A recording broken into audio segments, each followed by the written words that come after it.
You're listening to the Heart of Giving podcast with Art Taylor, powered by bbbgive.org. Here we explore the motivations that form the basis of giving and service. We inspire generosity and celebrate the transformative effects that giving and service have on the human spirit and on community.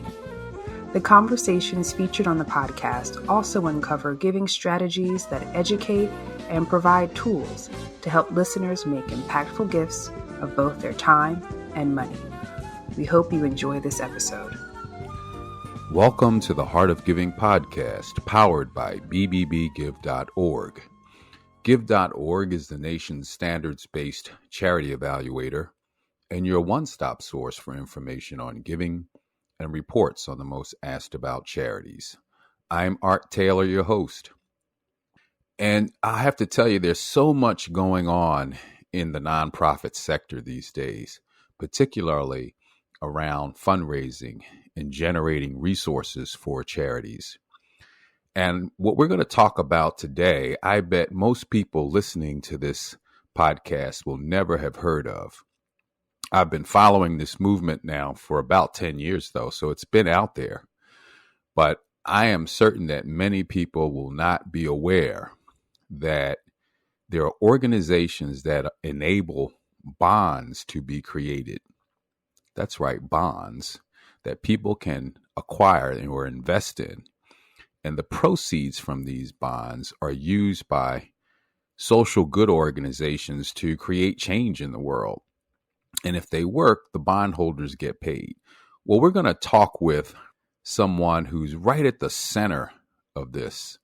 Our guest today, Tracy Palandjian, who is the CEO and co-founder of Social Finance.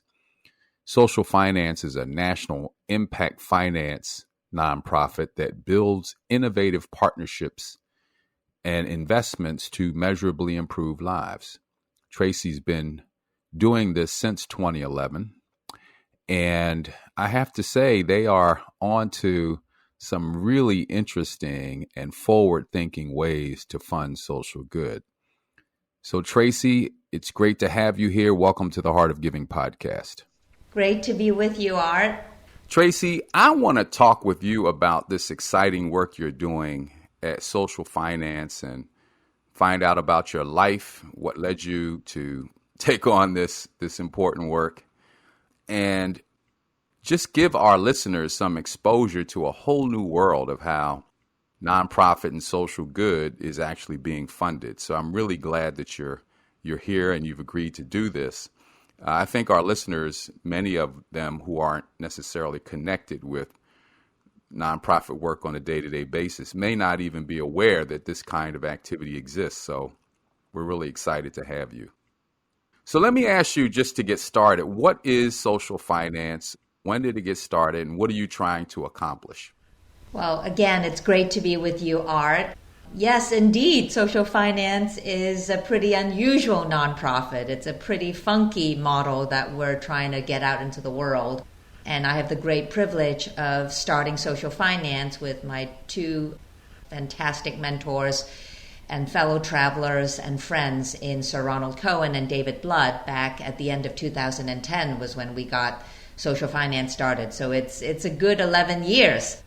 And we started Social Finance with a pretty ambitious goal, which is how do we think about new models to finance social change, and how do we work at the intersection of finance and policy and philanthropy to get the kind of results, measurable results for our communities in a meaningful and lasting way. So over the years, we have built innovative partnerships and investment models to improve lives, again, in a measurable way. We take outcomes very seriously, and hopefully we'll get into some of these examples, Art. And we do this through kind of two business lines, our impact finance line and our impact advisory business line. So it's been quite a journey, and I have to say that the work is incredibly hard, working across sectors, working across disciplines, trying to marry different incentives and to reallocate risk differently, to really try to change the systems, the social and economic systems that we all live in, so that more people can benefit from them. Yeah, well, that's terrific. So let's get into a particular project per se. What are the elements of a successful project that your organization might run through, let's say, the social finance portion that's really dealing with these transactions? Yeah, thank you, Art. I think I'm going to give an example of a career impact bond. And before we even get into what the career impact bond is, over the last 10 years, we have pioneered several instruments. One of them is called the social impact bond that you may have heard of. And this is public-private partnership to enable the public sector to pay for social programs only in the event of success. And we applied that mechanism across many different issue areas, from economic opportunities for low-income workers to addressing homelessness to challenges in the criminal justice system, etc. And then around 2018-19, this is before the pandemic, we started really focusing on economic opportunities and economic mobility, or the lack thereof, or the stagnancy of such, and really decided to hone into that particular issue area, and such that now probably half of our portfolio is focused on economic opportunities and economic mobility. Broadly speaking, on the impact investing arm of the shop, if you will, we have mobilized over $225 million to directly serve and seeing improved outcomes for over 35,000 individuals. Outcomes in improved education, economic mobility, health, housing, etc.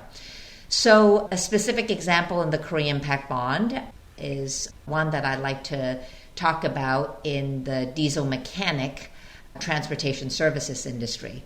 And I don't know, I wasn't very familiar with the transportation services world, but if you look at any statistic, you'll see that we have a massive labor shortage of diesel technicians around the country. Some estimates say that we have a 200,000 number shortage in the next 5 years. Not least, this number is increasing every day with the increased demand that we're all playing a part of, right? All the boxes that show up at our doorsteps. And many trucking companies, transportation companies, see a massive shortage of diesel technicians to service the trucks, whether it's long haul or short haul. Yet these credentialing programs that get folks into the diesel mechanic sector and build a career around being a diesel mechanic is actually quite difficult to access for a lot of the priority populations that we focus on. By the way, these are not 2-year degrees that you have to go, to a community college to get. These are typically programs that you can achieve. These credentials are short-term. With 350 hours in a shop, in a diesel mechanic shop, you can graduate with a diesel mechanic certificate and get a really great job that can pay a family-sustaining wage. So this is one area, Art, that we've been very focused on. And I'll give you an example of, I don't know if you saw the New York Times article, which was focused on the diesel mechanic opportunity. And there's a massive picture in the front page of the business section, which was where the article was the picture of Billy Barber, one of our students in the diesel mechanic program, which is out of the American Diesel Training Center in Ohio. And Billy was working as, I think, a cable installer, making around $30,000 a year. And he's always had an interest in becoming a diesel technician. And so he was dealing with TV cable and installation, and then he wanted to get into this program, but the program was completely out of reach for him in terms of the tuition sticker price. The program cost $10,000. And so he enrolled in our Career Impact Bond program, where he could access this training course with ADTC, American Diesel Training Center, at no upfront cost to him. But the deal, if you will, is that he would enter into a Career Impact Bond arrangement whereby if he sees improved earnings as a result of this program, he would then pay a fixed amount on a monthly basis, around, depending on whether he gets a tool set or not, around $180 a month, whereby he would only pay that amount every month if he keeps this job that he gets. And now, around a year later, I just heard from our partners at ADTC that Billy is making over $60,000 a year as a diesel technician, and with tremendous upward mobility going up that economic escalator as he assumes management roles and sales roles over time if he wishes to. So that's just one example of unlocking training opportunities for a population that would never have the savings or the credit to access these kinds of programs with pretty large tuition costs up front. So let's talk about the elements of the transaction itself. Who are engaged in both the creation of the bonds, the repayment? I mean, who are the partners to the transaction that you bring together to make this happen? It's a great question. At the end of the day, if students are enrolling at no upfront cost, who is providing that upfront cost, right? So a career impact bond can be expressed or applied in different settings. And I'll give you the first example, which is in the impact investing setting. So we have raised a $50 million fund. We just had our third close in August of this year and hoping to get to a final close at the end of 2021, where to date we've raised $50 million from what we call impact investors. These are folks from the foundation community or individual investors. So our limited partners include Blue Meridian Partners and the MacArthur Foundation and the Michael and Susan Dell Foundation, Pershing Square Foundation, as well as many donors investing through their donor advised funds. So we have a couple dozen investors to date, and that number is continuing to grow, where they've committed $50 million, but they're committing that money not as grant dollars, but they're hoping to get their money back. Now, they're not looking for outsized returns. We call this an impact first investment vehicle, whereby they first and foremost care about the impact, and they hope to get their money back, both return of capital and a modest return on capital. So this is the capital source. Then we work with vetted training providers, whether it's ADTC, which is the example that I mentioned, or we have 3 training providers in the IT space. The Global Coding Bootcamp, General Assembly, is a core partner of ours. In fact, that was the first partnership that we launched out of the UpFund, which is this $50 million impact investment fund. We also have a great IT training program out west called Acuitas in California, as well as Alchemy, which is in the Pacific Northwest. So these vetted training providers have a track record of serving the population that we care about, delivering tremendous outcomes for these folks, both in terms of job placement, starting salary, and sustained wages. And they have the capacity to scale to take on more people. And so with the capital source, which is these investors and the training providers, we then devise what a career impact bond program might look like. So I mentioned the example with ADTC, the diesel mechanic program already. So another program is with General Assembly, and General Assembly is actually a $15,000 15-week full-time program, whereby people come out with software engineering skills and UX design skills that the 21st century economy requires. And they've just had an amazing track record of delivering people into the labor force in the IT space. Yet General Assembly, with a $15,000 tuition, is inaccessible for the populations that social finance cares about. Populations from marginalized communities of color, people who've been in the criminal justice system, people who've been underemployed. And so we devised a program with General Assembly, hand in glove, co-designed this program, whereby we actually articulated what the eligibility criteria are for admitting people into the Career Impact Bond program. And this is the criteria that we came up together. You can enroll in this program if you've been on public benefits like the SNAP or WIC or TANF, or you've been on the Earned Income Tax Credit program, or you've been in the criminal justice system, or your FICO score is just insufficient for you to qualify for a loan. So once we identify folks that fall into those eligibility criteria, they get to enroll in the General Assembly software engineering class or UX design class at no upfront cost to them.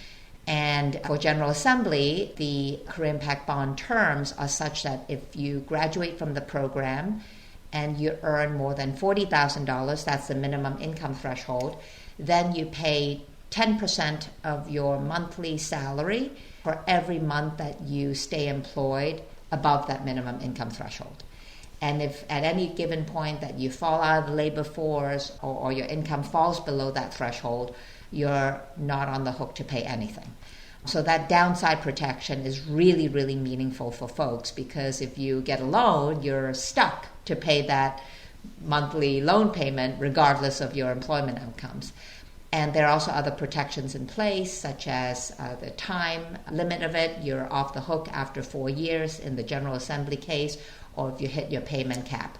So all of this, what we call the ISA terms, the Income Share Agreement terms, are all articulated in the Student Bill of Rights that everyone signs on to, the training provider, the investors, the students themselves, such that the student remains at the center of the arrangement.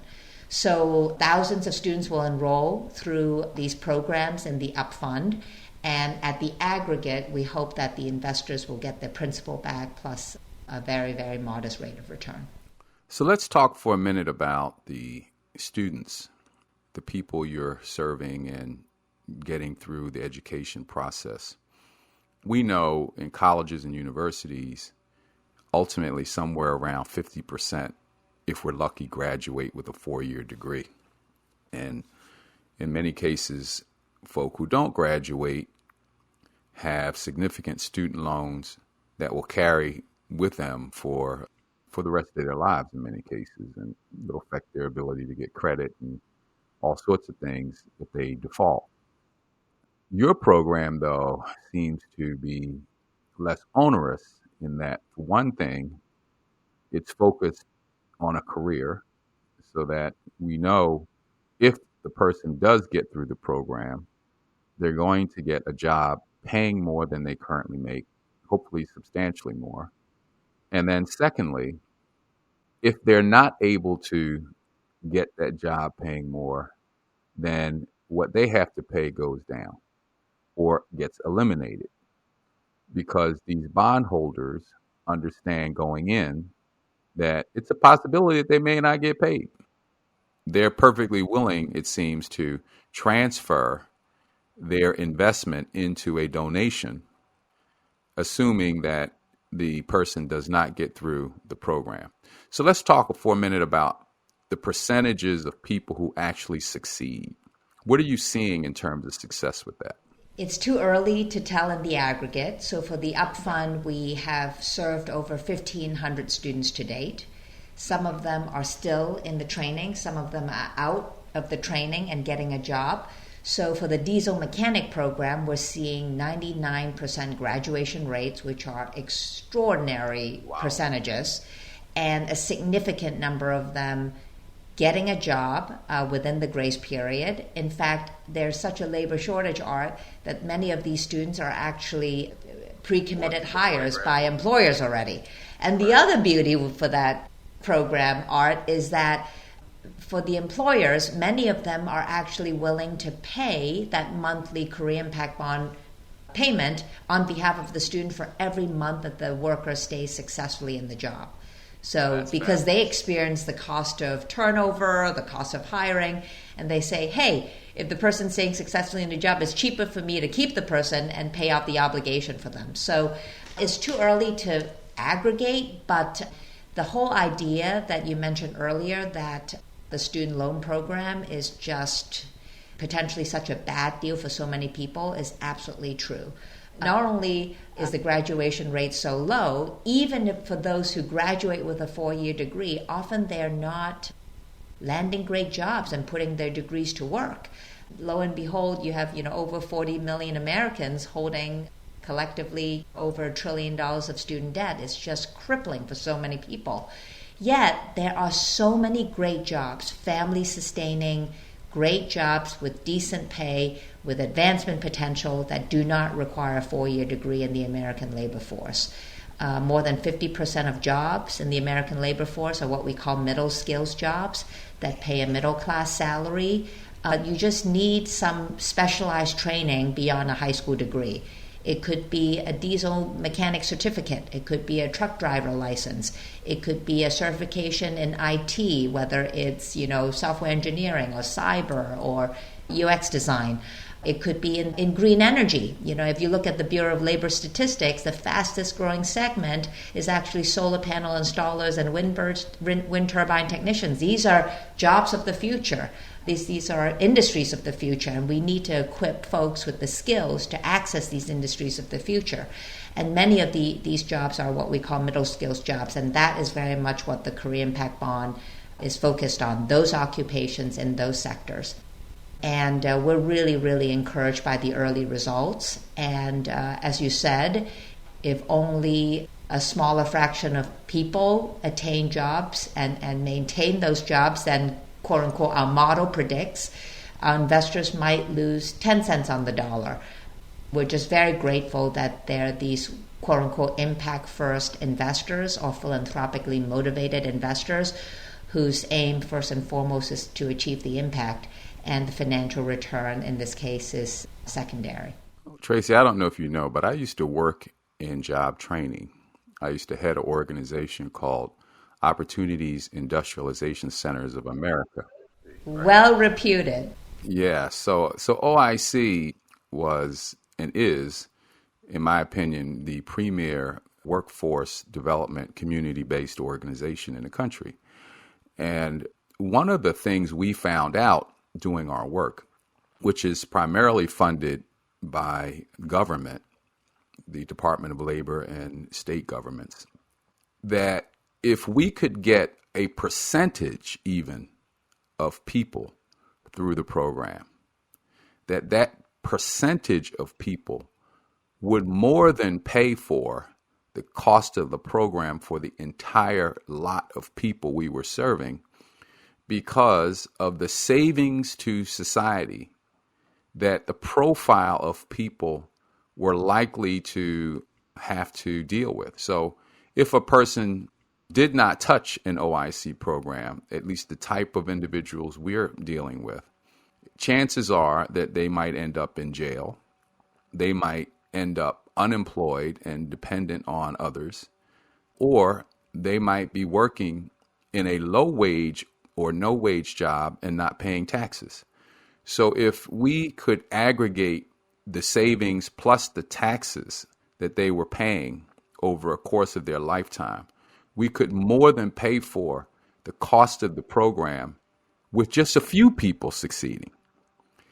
Now, with your program, society is benefiting.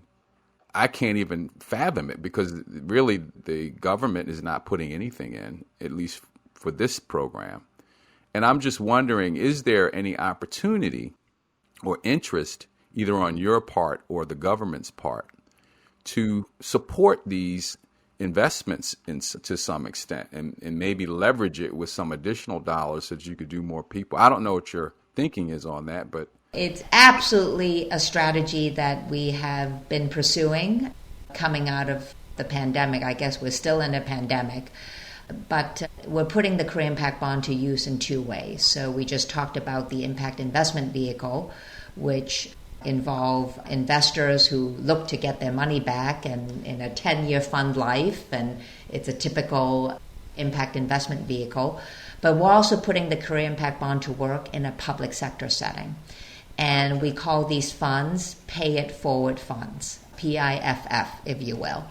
And here, instead of anchoring a fund with investment dollars, we're anchoring a fund with public dollars.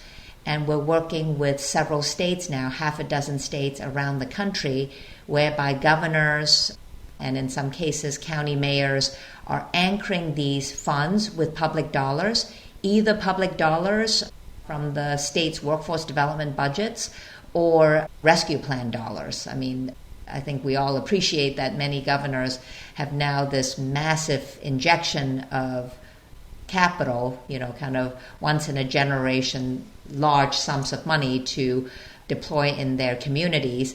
And we're working with some governors who are putting American Rescue Plan dollars to anchor these Pay It Forward funds. And it works in the same way. The fund is powered by public dollars. Low-income workers, people who are unemployed, underemployed, people who've been displaced by the pandemic would access high-quality training programs with the help of these dollars. And then for the successful graduates and workers, they repay back into the fund such that their payment would finance a future cohort of workers to benefit from the program. So we call it pay it forward funds. In some cases, you can do the modeling such that it evergreens. In some cases, you can do the modeling that you can stretch that public dollars into several years. And it's kind of like a aha moment for governors. Because right now, they spend money and it's one and done, right? It's out the door. It's one-time grant use. It goes to train someone and off they go. Here, the successful workers would repay back into the fund to finance future students. So engaging with the public sector is still critical to really solve our social challenges at scale, Art, as you remarked. And the ROI, financial ROI, just makes all the sense in the world in a public sector setting, not to even mention the power and autonomy that people feel when they can get on to better livelihoods. So we're really, really excited about this strategy. All right. Well, Tracy, what I want to know is why in the world did you take this on? I understand that, you're helping a lot of people, but, let's face it. When reading your background, you come out of investment banking and, the cold steel, making money business, I mean, what in the world would get someone on your trajectory from a career standpoint to say, wait a minute, let's take the financial industry and turn it sideways and figure out how we can get it to work for people who, many of whom don't even have bank accounts. What was it, Tracy? Where did this come from? Who are you? Who am I? Well, where should we begin? You are kind to ask that question. I feel incredibly lucky, Art, that Ronald Cohen, David Blood, and I started this very different kind of enterprise 11 years ago.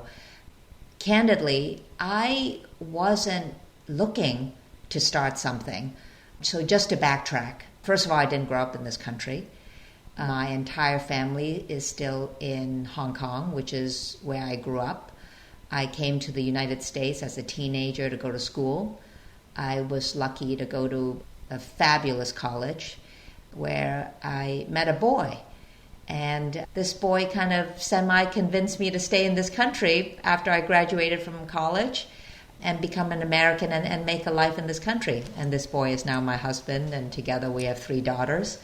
But it was one of these things that the first accident was that I decided to stay in this country when my mother and my brothers, the rest of my extended family, is in a very different part of the world. So that's the first accident.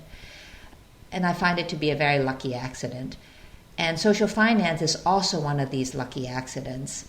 I was, as you mentioned, kind of hobbling along, and really I was very happy doing what I was doing, and I had a very meaningful and successful career in asset management and in consulting, all the while raising 3 daughters.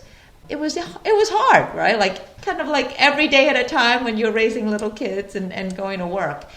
And around like 15 years ago, maybe around 2005, I had an itch to want to spend more time in the world of social change.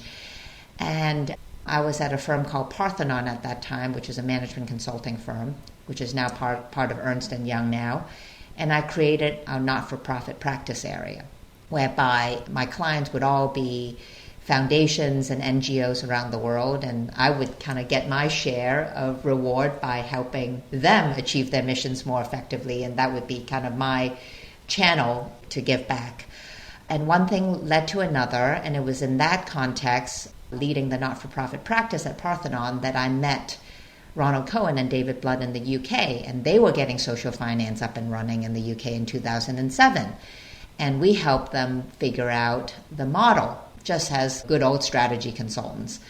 And for the first time, it was almost like the skies parted for me. There's a new way to bring about social change.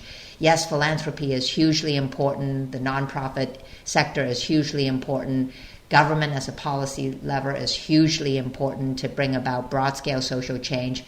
But there is a role for the capital markets to also enable social progress. And how do you enlist private capital into the arena to bring about both social impact, measurable social impact, as well as financial impact for investors?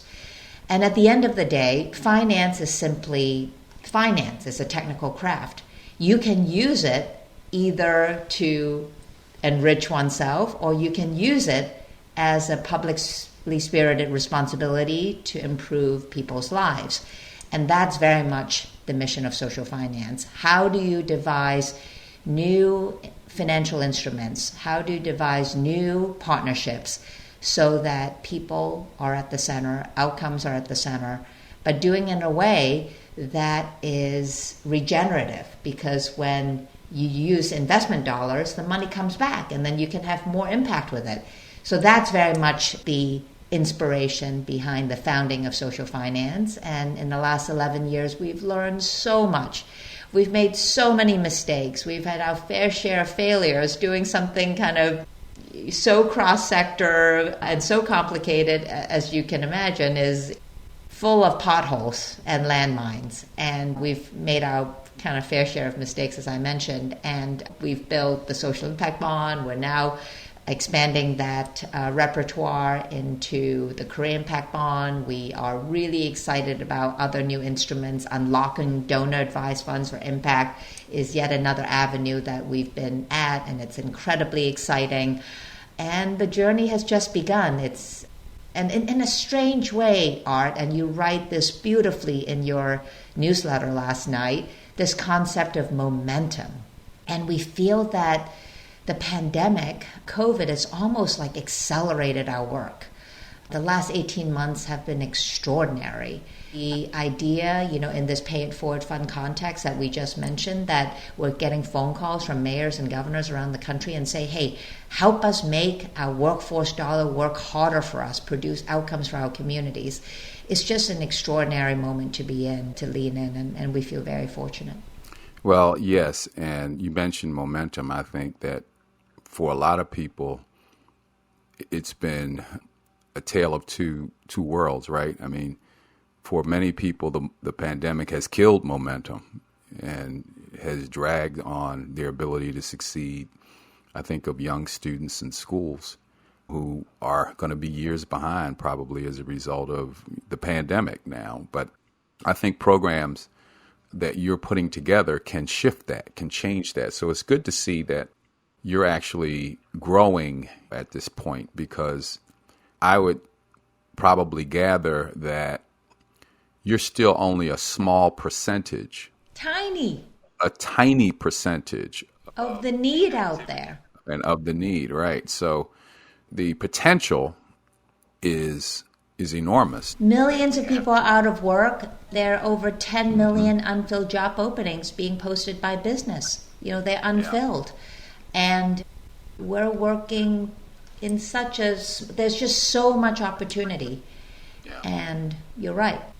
And you speak the language of wealthy people. What does that mean?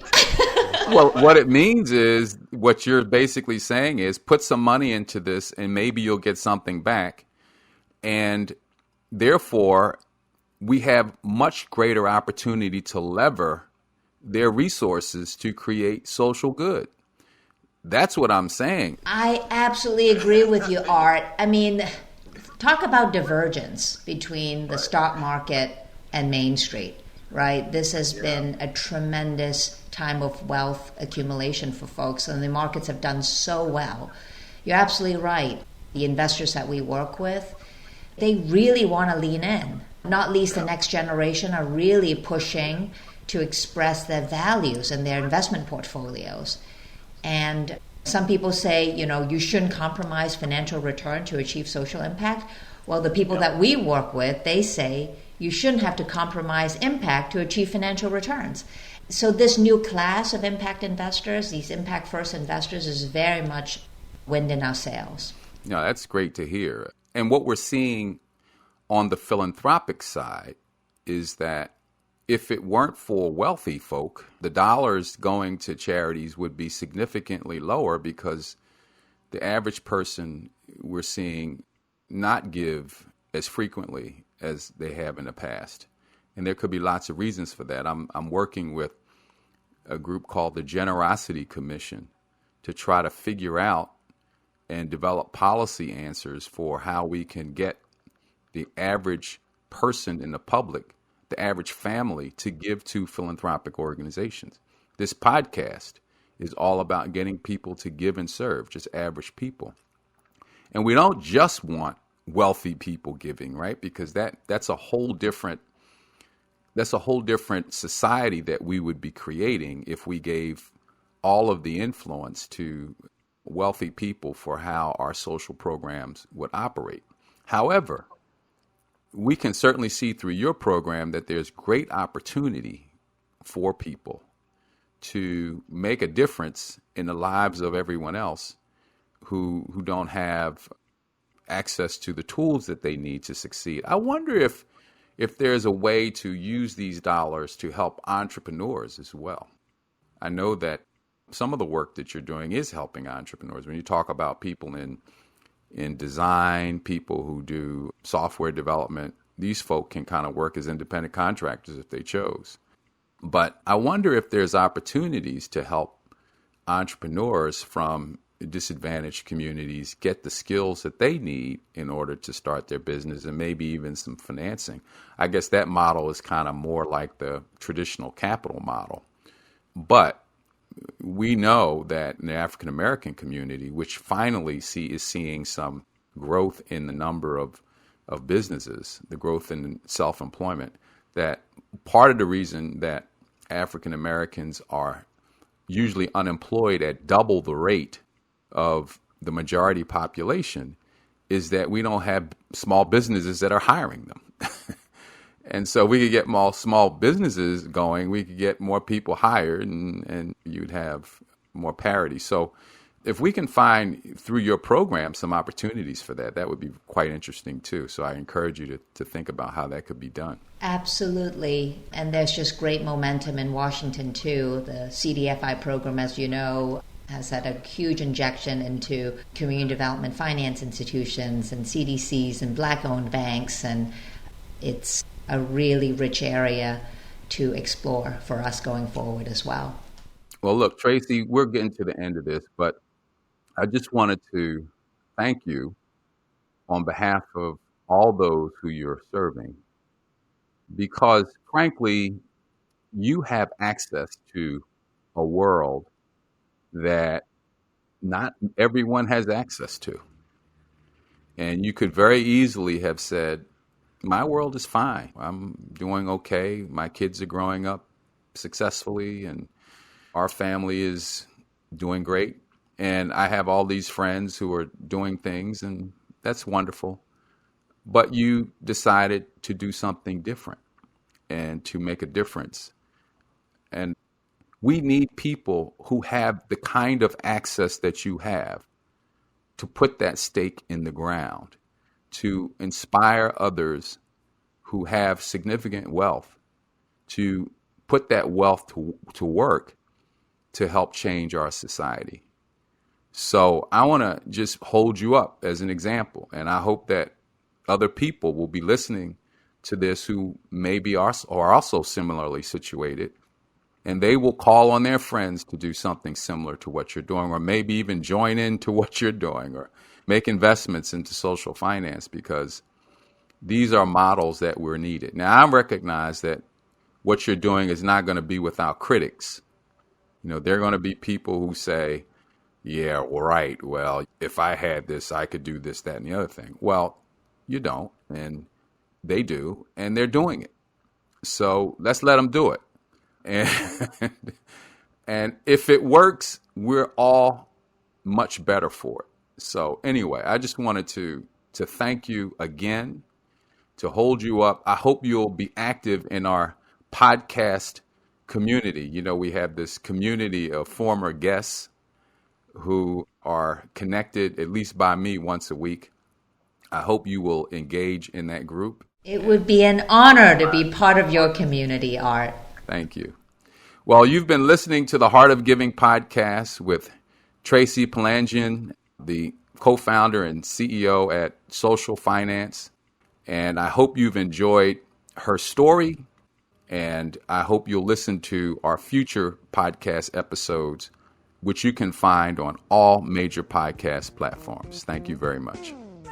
You've just listened to the Heart of Giving podcast with Art Taylor. Be sure to tune in next time for a brand new episode. To listen to our other interviews, visit heartgiving.podbean.com. That's heartgiving.podbean.com. Subscribe to our show on major podcast platforms. Send your comments and ideas to nona@thusmarket.com. That's nona@thusmarket.com. The thoughts and opinions expressed on this podcast are the views and opinions of the guests, not those of the BBB Wise Giving Alliance or program affiliates. This podcast is for information and educational purposes only and is copyrighted with all rights reserved. This podcast is protected by Podbean's terms of service.